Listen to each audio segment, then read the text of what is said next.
untuk dakwah, karena dunia ini jembatan untuk akhirat. Jadi kita apapun yang kita lakukan hari ini di dunia ini adalah kita jembatan menuju akhirat. Betul, sepakat, Kan? Kalau jembatan ini bagus ya kita mulus akhiratnya. Kalau jembatan ini rusak-rusak ya tentu akhiratnya kita mungkin agak lambat. Nah, itu dia. Ya kan?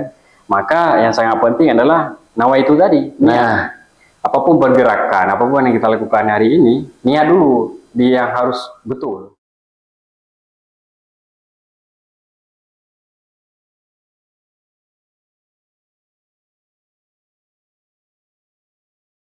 Bismillahirrahmanirrahim. Assalamualaikum warahmatullahi wabarakatuh. Assalamualaikum warahmatullahi wabarakatuh. Sahabat Mida dimanapun Anda berada, hari ini kita sudah kedatangan salah satu tamu yang saya tunggu-tunggu untuk mencari waktunya, dan alhamdulillah hari ini beliau bisa hadir. Beliau adalah senior saya di Yayasan Mitra Dai Indonesia, di mana beliau ini sebagai pengawas dari Yayasan Mitra Dai Indonesia. Dan alhamdulillah beliau sudah hadir pada kesempatan kali ini. Tapi izin saya sapa sahabat Mida dulu. Bagi seluruh sahabat Mida, jangan lupa dukung terus kanal YouTube kami dengan cara like, comment, dan subscribe. Dan jika sahabat Mida mendapatkan manfaat dari edukasi hari ini, jangan lupa share seluas-luasnya agar manfaatnya bisa dirasakan oleh khalayak yang lebih luas. Karena waktu beliau ini sangat terbatas, nah, langsung aja kita kenalan. Nah, sebelum saya menyampaikan pengantar Ustaz pada diskusi kita kali ini, silakan kenalan dulu Ustaz Akmal Rusli. Masya Allah. Ini sebenarnya tidak pantas dipanggil Ustaz ini. Jadi cocok aja dipanggil Akmal saja sebenarnya. Jadi sahabat Mida dimanapun berada di seluruh Indonesia, saya perkenalkan diri, saya Akmal Rusli. Saya lahir di Aceh, kemudian besar sampai dengan SMP di Aceh, dan sempat melanjut ke SMA di Jakarta. Dan kemudian saya meneruskan pendidikan saya di Sekolah Tinggi ANUMI di Jakarta. Saya merupakan salah seorang alumni Sekolah Tinggi ANUMI Jakarta. Masya Allah. Aktivitas aktivitas saya untuk saat ini beragam aktivitas. Masya Allah, beragam aktivitas. Jadi aktivitasnya apa yang bermanfaat kita terus lakukan, terus laksanakan untuk kebaikan banyak orang. Masya Allah. Bahasanya beda ya, bahasa ini diplomatis sekali Ustadz ini. Masya Allah. Nanti kita akan kenalan lebih dalam ini. Tapi yang jelas Ustadz sekarang sedang banyak aktif di banyak bidang Ustadz ya. Usaha juga, konsultan juga, ya, aktivis juga. Pemerintahan, udah ya, udah. Boleh, nanti kenalan sedikit-sedikik Ustadz. Tapi ala kulli hal, Masya Allah, terima kasih sudah menyempatkan hadir pada kesempatan sore hari ini. Kita ngobrol santai aja Ustadz ya, nggak kayak kajian gitu, nggak usah Ustadz. Nyantai aja nih, tektokan aja Ustadz ya. Sahabat Mida, tadi kita sudah kenalan. Kita panggil Ustadz atau Abang aja nih? Bang aja nih. Bang aja ya. Lebih asik. Lebih asik ya. Bang Akmal Rusli ini ya. Beliau abang saya nih. Dan sahabat Mida, hari ini kita akan membahas lebih ke agak unsur-unsur duniawi kayaknya nih Ustadz ya. Tapi bagaimana duniawi itu juga bisa menjadi wasilah dakwah kita untuk mendapatkan hal yang ukhrawi gitu ya, yang keakhiratan. Nah, Bang Akmal Rusli ini, beliau ini banyak aktif di berbagai macam lini, berbagai macam profesi sampai hari ini ya.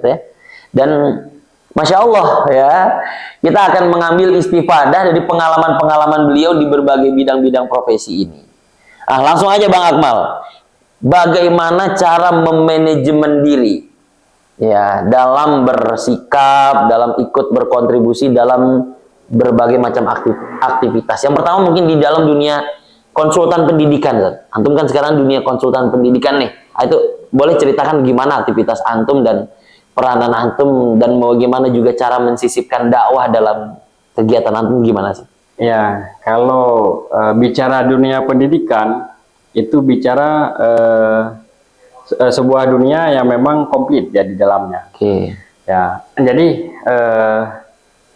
bicara terkait dengan dunia pendidikan, itu yang pertama adalah soal keteladanan. Nah, saya di berbagai daerah saat ini konsen bergerak di kegiatan pembinaan untuk guru-guru dan juga siswa, ya kan? Jadi ada satu keresahan di saat COVID. Waktu itu saya keliling berbagai negara dan juga daerah. Jadi di saat COVID tersebut ada semacam kejenuhan baik dari guru dan siswa, karena memang waktu itu istilahnya belajarnya jarak jauh, ya daring jarak jauh. Jadi ada semacam kemudian itu timbul rasa kejenuhan, baik di guru dan juga siswa. Nah, berdasarkan analisa tersebut di lapangan, saya mengambil sebuah kesimpulan. Ini kita harus hadir di dunia pendidikan sebagai penghibur yang memberikan motivasi supaya guru-guru ini move on lagi. Ayolah, kita gerak lagi nih, kok kita udah selesai gitu. Oh iya, benar. Bermula dari situ, saya menggagaslah berbagai kegiatan. Kegiatan ini saya kemas dalam bentuk kegiatan seminar motivasi. Hingga saat ini saya sudah lakukan kegiatan ini untuk ribuan, puluhan guru yang ada di berbagai daerah di Indonesia. Bahkan seringkali kepala sekolah tuh ya? Ya, kita juga konsen untuk kepala sekolah dan guru. Kenapa? Karena bicara di dunia pendidikan ini, kita harus benahi dulu guru. Kalau guru ini sudah tuntas, tentu murid yang akan dihasilkan oleh instansi pendidikan tersebut itu akan berkualitas. Kan? Maka kalau bicara di dunia pendidikan, gurunya dulu yang harus berkualitas, baru kemudian siswanya akan mengikuti terkait dengan hasil daripada didikan tersebut. Nah, inilah kemudian yang saya lakukan di berbagai daerah. Jadi bicara dunia pendidikan itu dunia yang komplit dari A sampai Z, kita harus betul-betul fokus benahi di mana yang memang ada kekurangan. Nah, kalau hari ini kita bicara bagaimana kemajuan sebuah bangsa, ya bicara tentang dunia pendidikan. Nah, itulah yang kemudian dilakukan oleh Erdogan. Dia merubah rezim yang ada di Turki itu, yang dari latar belakangnya itu sekuler, yang rubah pelan-pelan, itu dia mulai dari dunia pendidikan. Nah, hari ini Indonesia kalau mau berubah, itu harus dilakukan, dibenahi dia sejak ini dari dunia pendidikan. Nah, sudah tepat yang dilakukan oleh Presiden Prabowo, misalkan memberikan MBG, ya, makanan gratis bergizi. Itu penting karena apa? Untuk kemudian siswa yang ada di sekolah ini dia menambah gizi, kemudian ketika berpikir ini sudah fresh dia. Kalau nggak cukup gizi dia nggak sanggup berpikir. Benar. Dan itu kemudian juga yang saya rasakan di saat-saat menjalani pendidikan. Karena memang saya latar belakangnya seorang anak petani di kampung, tidak cukup biaya, kemudian saya sambil bersekolah sambil kerja gitu. Masya Allah. Tapi kalau kita melihat ke presiden kita kali ini, memang ada beberapa gebrakan-gebrakan dalam dunia pendidikan, ya. Misal kayak sekarang tuh sudah mulai ada pemfokusan dalam kementerian yang hanya fokus ke dasar, menengah, dan juga universitas. Nah, itu kan menurut saya itu bagian dari langkah juga yang sangat strategis untuk menjadikan para menteri-menterinya itu bisa fokus pada bidang-bidang tersebut. Ya, dan itu sebuah apresiasi. Jadi Presiden Prabowo memang dia seorang pemimpin yang memang harus difokuskan di sebuah yang harus dilakukan, sebuah program. Kemudian memang hari ini Presiden menempatkan orang-orang yang memang ahli, expert di bidang tersebut. Itu sudah tepat. Dan kita luar biasa itu Bapak Presiden kita. Masya Allah. Berarti antum ketika mengambil peran dalam dunia pendidikan itu berarti antum mengambil peran untuk mengupgrade ya skill para guru dan juga para pimpinan-pimpinan kepala guru dengan model seminar-seminar motivasi tadi ya. Ya, jadi moto kita mencerdaskan orang-orang pintar. Mencerdaskan orang-orang yang pintar. Masya Allah. Dengan seminar tadi. Jadi audiens kita ini orang-orang yang pintar ini. Ya kan? Jadi kita harus memberikan sesuatu supply knowledge kepada mereka yang lebih, supaya kenapa kita bisa kemudian melahirkan generasi-generasi unggul. Masya Allah. Jadi sedikit info, beliau ini juga adalah seorang IO, event organizing, untuk proses seminar-seminar yang ditujukan kepada para guru-guru, para guru, kepala sekolah dan siswa. Masya Allah. Itu baru satu poin itu. Konsultan pendidikan, gitu ya. Masih banyak hal lagi nih. Kalau aktivis, Ustaz. Ya, kalau bicara bagaimana maksudnya gini, sebentar saya izin coba sempurnakan dulu ya, definisi aktivis ini artinya adalah seorang pemuda yang mempunyai keaktifan dalam keorganisasian, gitu ya. Tapi dia juga memiliki selipan-selipan untuk bisa berkontribusi kepada agama, tuh Ustaz. Itu gimana tuh?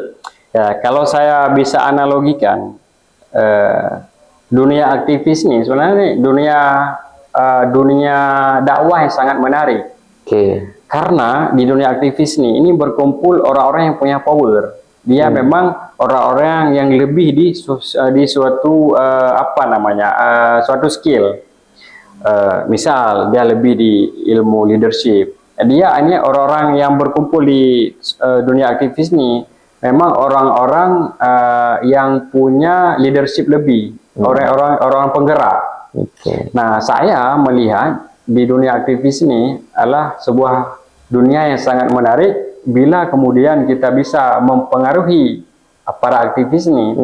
Kita bisa merubah, ya kan, segala sesuatu itu untuk menjadi lebih baik. Nah, di dunia aktivis ini bisa kita rubah yang tidak baik menjadi baik, ya kan?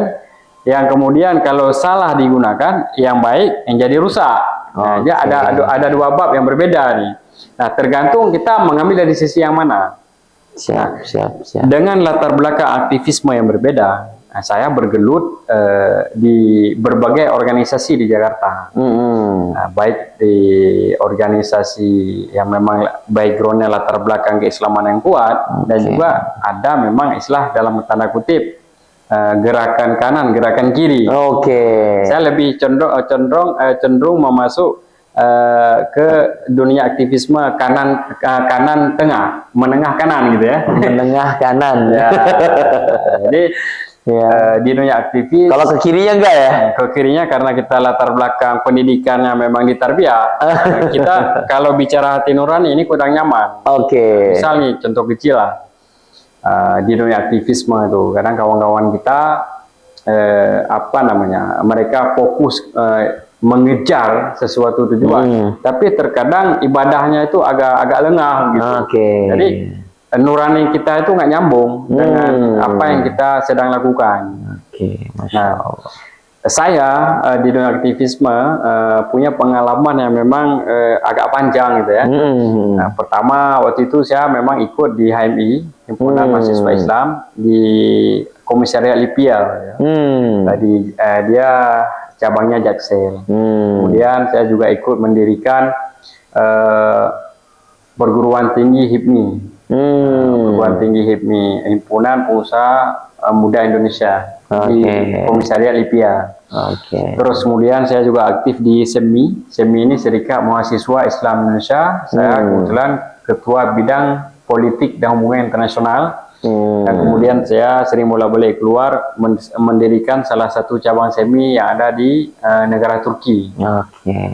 Lalu berlanjut ke organisasi lain seperti OKI, Organisasi Kerjasama Negara Islam. Ada 56 anggota di dunia. Yang saat ini dipimpin oleh Presiden Turki Erdogan, dan kemudian untuk anak mudanya itu dipimpin oleh Mr. Taha. Nah, kemudian saya posisi di OKI ini sebagai Vice President, Wakil Presiden untuk Indonesia, Capture Indonesia. Masya Allah. Kan? Lalu kemudian juga aktif di Grapensi sebagai Direktur Eksekutif Generasi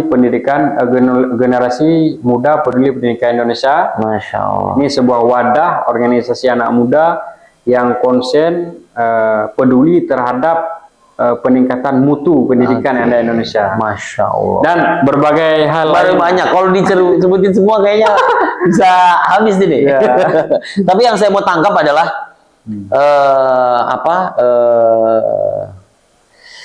Idealisme kita tetap kita jaga ya berarti.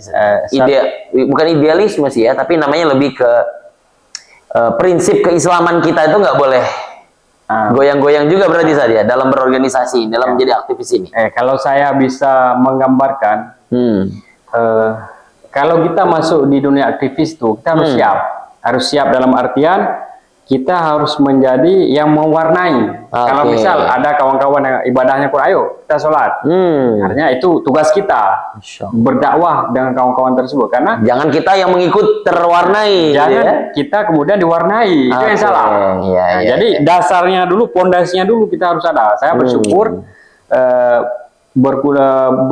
belajar dan kuliah di NUMI yang memang kuat terhadap ilmu tarbiyahnya. Jadi itu adalah modal paling besar, modal dasar yang saya miliki ketika kemudian saya bertarung di dunia aktivisme. Masya Allah. Nah, itu saya pikir sebuah kesempatan, peluang dakwah yang sangat-sangat ya memang itu sangat, kalau bisa kita katakan peluang emas.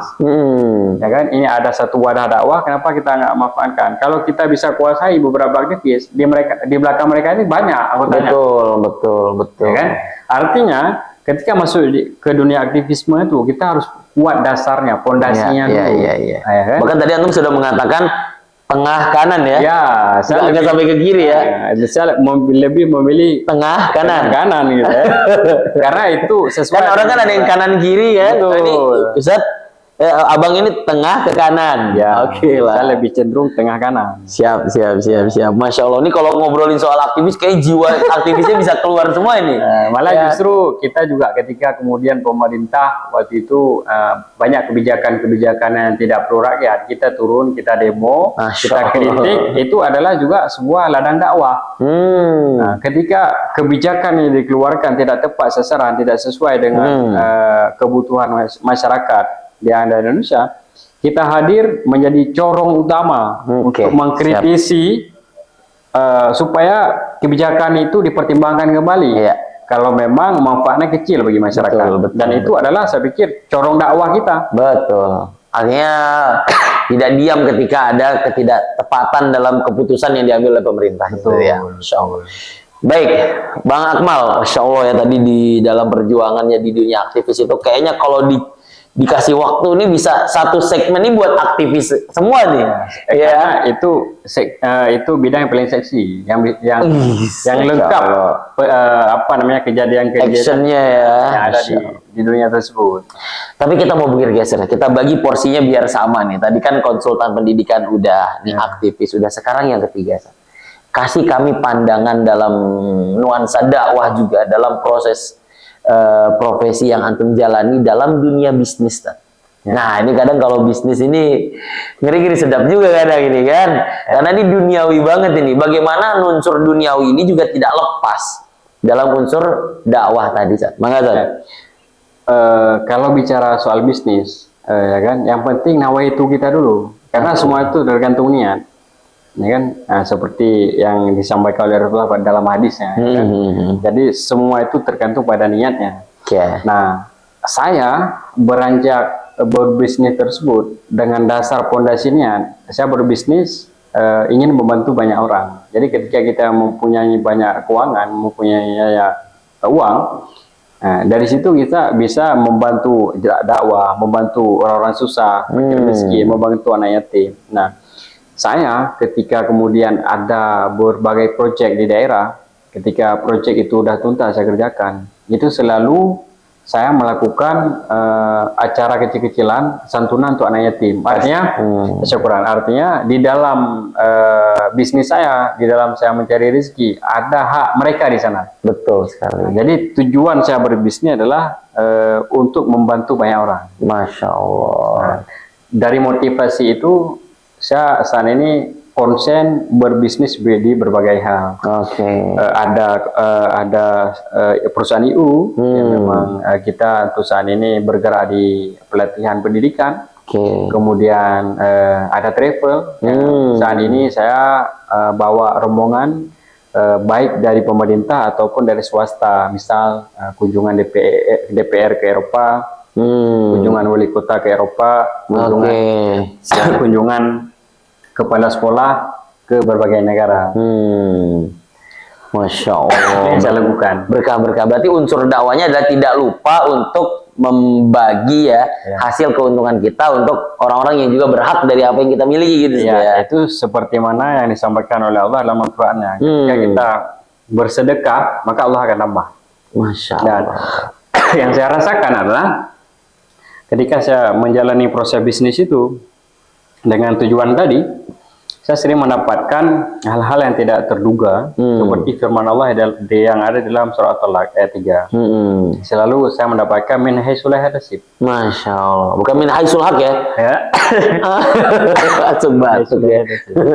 Bukan min haitsul haq, tapi min haitsul la yahtasib ya. Artinya ketika kita niatkan untuk itu, Allah tambah dan Allah datangkan dari jalan yang tidak disangka-sangka saat itu. Betul. Dan itu saya sering merasakan. Jadi ketika kemudian saya mengalami sedikit kesulitan, itu selalu ada jalan keluar. Seperti firman Allah dalam Quran, "Innamal usri yusra."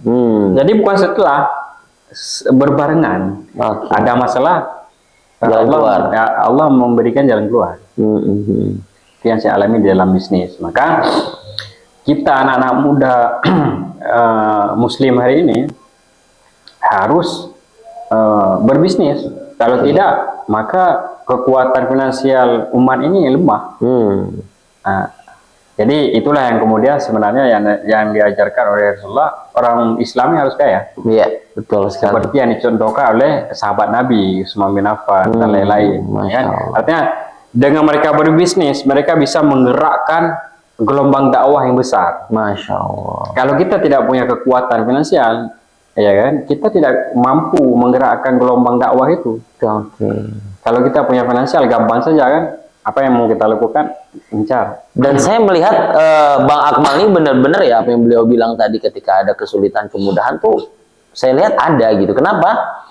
Karena ya kalau dipikir-pikir mungkin apa yang antum kerjakan sekarang tuh nggak ada landasan backgroundnya sebelumnya itu. Ya gitu ya. Ya, kalau saya bisa gambarkan, bisa katakan bahwa saya latar belakang pendidikannya di pesantren dan di basicnya itu tarbiyah. Nah, yang saya lakukan ini sedikit pun nggak nyambung. Nah, mungkin ada lah yang agak sedikit cenderung, mungkin pendidikan itu ya. Cocok dengan basic saya di pendidikan. Ya kan? Nah, tapi itu semua otodidak. Saya belajar dari jalanan. Saya belajar dari universitas kehidupan. Masya Allah, universitas kehidupan. Karena semua itu tidak ada kurikulumnya. Betul sekali. Universitas kehidupan itu nggak ada kurikulumnya. Masya Allah. Nah, dia terus hari-hari kita berproses, belajar apa yang terjadi, itu membuka relasi, berdoa, berikhtiar gitu ya. Dan ini sedikit saya kenalkan, ini juga salah satu produk mitra dari Abang Akmal ini. Ini apa namanya tadi, Sat? Ini selempang. Selempang Aceh. Itu selempang, motif bordirnya bungong jempa. Apa bungong jempa? Bungong jempa ini bungong khas Aceh. Jadi ada lagunya itu bungong jempa indah lagoena. Nah, itu apa namanya? Yang bisa kita analogikan bahwa bunga itu memang satu bunga yang ada di Aceh dengan khas keharumannya yang sangat luar biasa. Masya Allah, ini nih. Ya. Ini dikoleksi oleh siapa tadi, Sat? Ya, itu koleksi dari Agus Ladies, seorang pengusaha fashion ya. Fashion ya, asal pakaian Aceh. Ya, dan itu mitra kita, tim kita. Masya Allah, ini nih saya salah satu. Terima kasih banyak nih, Sat, kenang-kenangannya nih. Beliau dari Aceh langsung dan berikan kenang-kenangan dengan selempang ini nih.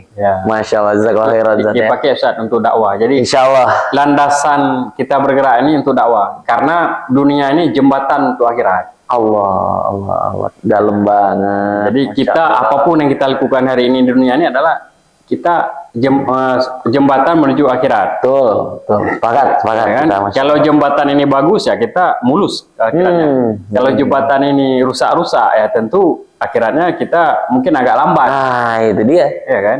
Maka yang sangat penting adalah nawa itu tadi. Niat. Apapun pergerakan, apapun yang kita lakukan hari ini, niat dulu. Dia yang harus betul.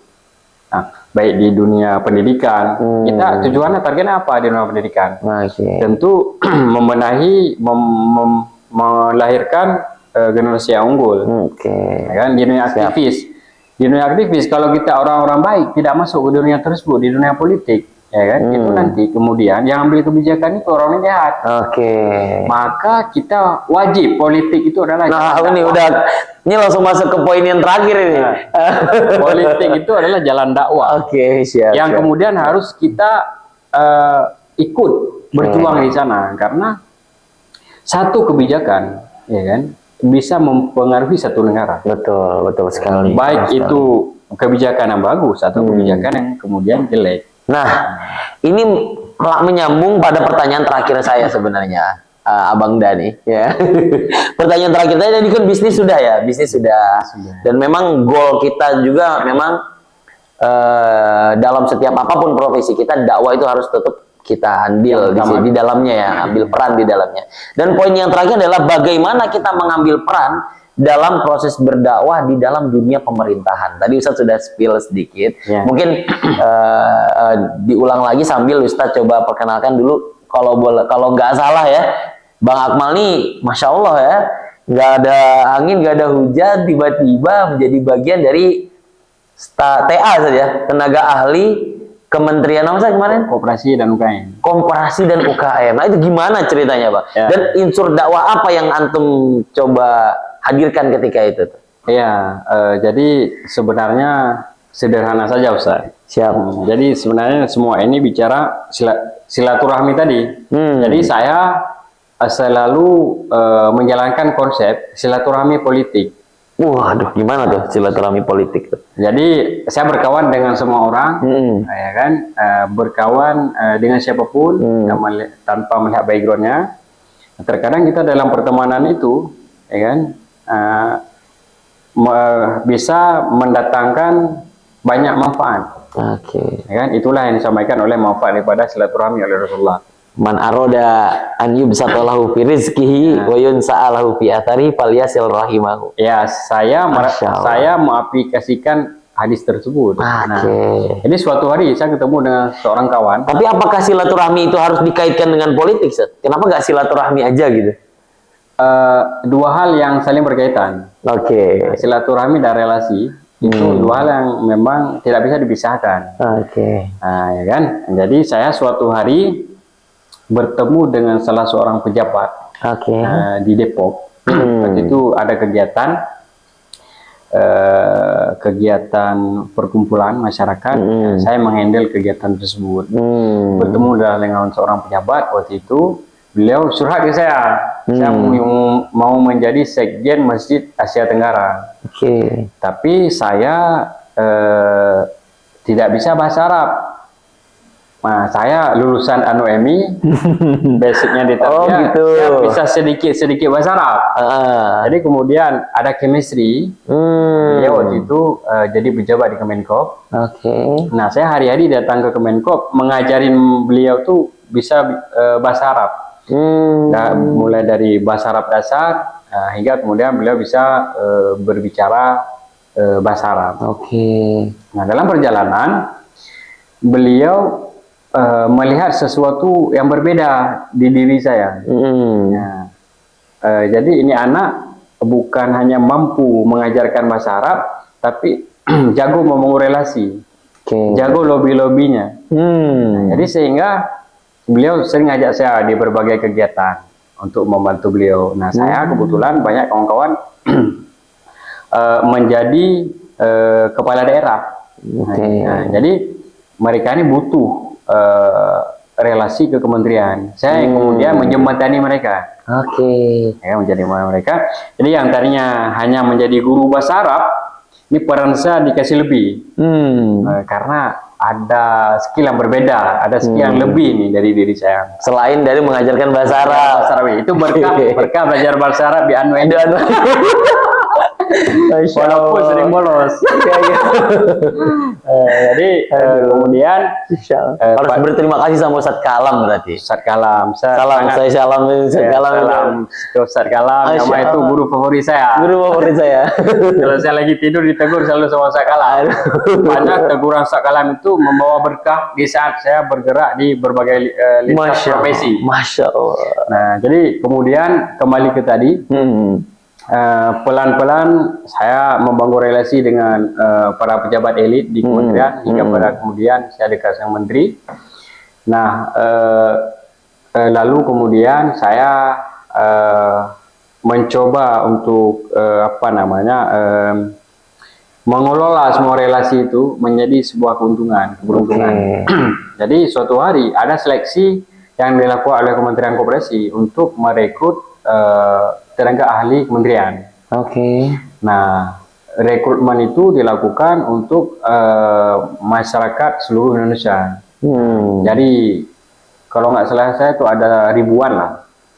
Kemudian diseleksi, dipilih satu, saya yang terpilih. Dari ribuan orang? Dari ribuan tadi. Masya Allah. Yang sebenarnya saya tidak punya latar belakang basic di koperasi dan bisnis tadi.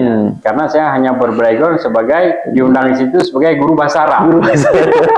Jadi dunia yang melampaui kegiatan saya. Nah, tetapi saya punya prinsip begini, dimanapun saya berada, ya kapanpun, dan itu saya harus belajar, belajar dan belajar, ya kan? Tidak merasa puas. Justru masa ketika ketemu dengan bidang baru tuh semangat belajar makin tinggi ya. Belajar makin tinggi. Kemudian karena saya kemudian membantu di Kementerian Koperasi, jadi masa jabatan tahun berapa tuh Ustadz, kalau boleh tahu? 2019 2024 ya? Ya, 2023. Ya, sekitaran 4 tahun, 4-5 tahun itu keluar masuk di kantor Kemenko. Dengan berbagai tugas dan profesi, mulai dari guru bahasa Arab, kemudian juga dan lain-lain. Jubir, lain-lain. Insya Allah. Jadi ini terus kemudian sudah tuntas kerjaan itu, tugas tersebut. Saya nampaknya karena tadi bergerak di koperasi, ini asik juga ini bisnis, jadi lezat. Jadi saya sekarang hobi saya itu bisnis. Dari guru bahasa Arab. Dari guru bahasa Arab masuk ke politik, masuk ke bisnis. Masya Allah. Jadi 3 dunia yang berbeda. Iya. Nah, jadi itu histori perjalanan kehidupan saya, baik di dunia aktivisme, bisnis dan pemerintahan. Nah, dan itu semua saya rangkum. Saya lahir dari Universitas Kehidupan. Masya Allah. Bersama Universitas Kehidupan dan Universitas Sekolah Tinggi An-Nuaimi. Masya Allah. Universitas Kehidupan dan An-Nuaimi University. An-Nuaimi University. Ya Allah Akbar. Masya Allah. Sebenarnya saya pengen diskusi lebih panjang nih, tapi beliau sudah kode-kode, waktunya sudah akan agenda ke tempat yang lain. Tapi ya ala kulli hal, terima kasih atas sharingnya Abang Da. Ya mohon maaf juga karena keterbatasan waktu. Saya mulai tadi pagi bertemu dengan staf khusus Kementerian Perlindungan Pekerja Migran Indonesia. Jadi kemudian lanjut dengan kawan kita pejabat Kemenaker, Kementerian Ketenagakerjaan. Kemudian lanjut silaturahmi ke An-Nuaimi. Lalu kemudian setelah ini kita ada pertemuan dengan mitra bisnis, Masya Allah, untuk menjajaki bisnis kita. Masya Allah. Semoga sukses selalu. Itu titip ucapan kami dari melihat Abang Da dengan begitu banyak kegiatannya. Jangan lupa nikah. Ya Insya Allah itu on progress. On progress. Kalau lupa tidak mungkin. Nggak mungkin ya. Tapi tentu. Takutnya terlalu asik dengan bisnis nih. Lupa nikah ini. Enggak juga. Ya kan? Kita tetap itu menjadi hal utama dalam kehidupan. Karena itu adalah pelengkap dalam hidup kita. Kalau tidak ada itu nggak seimbang. Nisfuddin. Nisfuddin. Mabruk Abang Akmal. Mungkin terakhir closing statement. Untuk memotivasi teman-teman yang sedang berjuang di berbagai macam profesi, dan dengan spirit juga tetap menjaga semangat dakwahnya. Monggo Bang. Jadi sahabat Mitra Dai dimanapun berada, saya berharap kawan-kawan bisa terus semangat dan jangan pernah berhenti belajar. Ya kan? Kita bisa belajar dari sisi manapun. Nah, pengalaman itu sangat penting karena pengalaman itu yang membuat kita itu semakin kuat. Ya kan? Ada sebuah kisah yang kemudian itu saya baca di sebuah buku.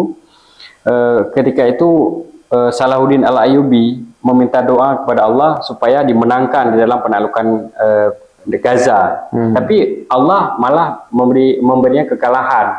Nah, apa ibrah yang kemudian beliau ambil? Kenapa bisa yang diminta adalah kemenangan, kemudian Allah kasih adalah kekalahan? Nah, Allah ingin memberikan pelajaran bagi Salahuddin Al-Ayyubi.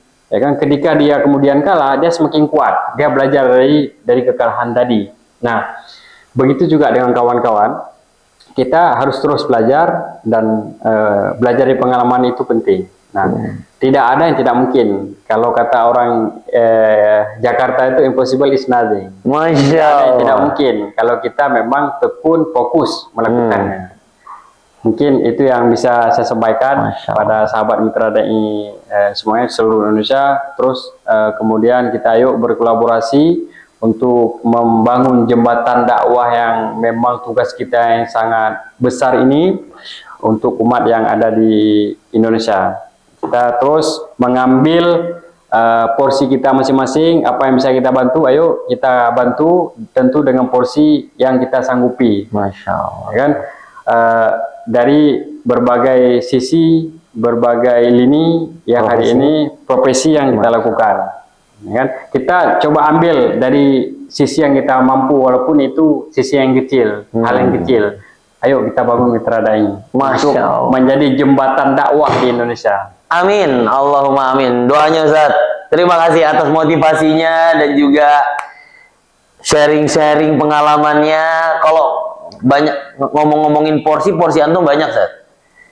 Ya, karena porsi antum itu konsultan pendidikan, aktivis, porsinya banyak. Bagi-bagilah porsinya nih. Saya akan melakukan semuanya itu bila Allah kemudian memberikan saya, tentu yang saat ini sudah lebih sebenarnya. Masya Allah. Nah, saya akan support terus. Apa yang bisa saya lakukan? Kalaupun tidak dalam bentuk materi finansial, saya juga akan support dalam bentuk motivasi atau kemudian ya setidaknya ilmu-ilmu yang bermanfaat bagi kawan-kawan. Tidak pernah berhenti untuk berikhtiar bagaimana bisa berkontribusi untuk negeri ini. Betul. Ini juga bagian dari siar dakwah kita, Ustaz. Betul. Mohon doanya, semoga nanti bantuan share-share-nya, semoga dari apa yang antum sampaikan dan juga menjadi pembangkit kita di ikhtiar dakwah ini, siar dakwah ini. Siap. Di Mida Channel, Ustaz ya. Siap. Baik, terima kasih Bang Akmal atas waktunya dan kesempatannya. Jazakallah khairan. Terima kasih atas undangannya. Jangan lupa sahabat Mida, like, share, and comment. Wah, aduh, langsung ini nambah. Jazakallah khairan Bang Akmal sekali lagi, dan juga untuk seluruh sahabat Mida saya ucapkan juga terima kasih yang sudah menonton video ini sampai lengkap. Jangan lupa, benar tadi yang dibilang Bang Akmal, dukung terus kanal YouTube kami dengan cara like, comment, dan subscribe, dan jangan lupa juga di-share seluas-luasnya agar manfaat ini tidak terhenti hanya di sahabat Mida, tapi tersebar luas ke seluruh halayak luas. Barakallahu fikum, kita ketemu lagi insyaallah di sesi berikutnya. Wabillahil hidayah wa taufik. Wassalamualaikum warahmatullahi wabarakatuh. Assalamualaikum.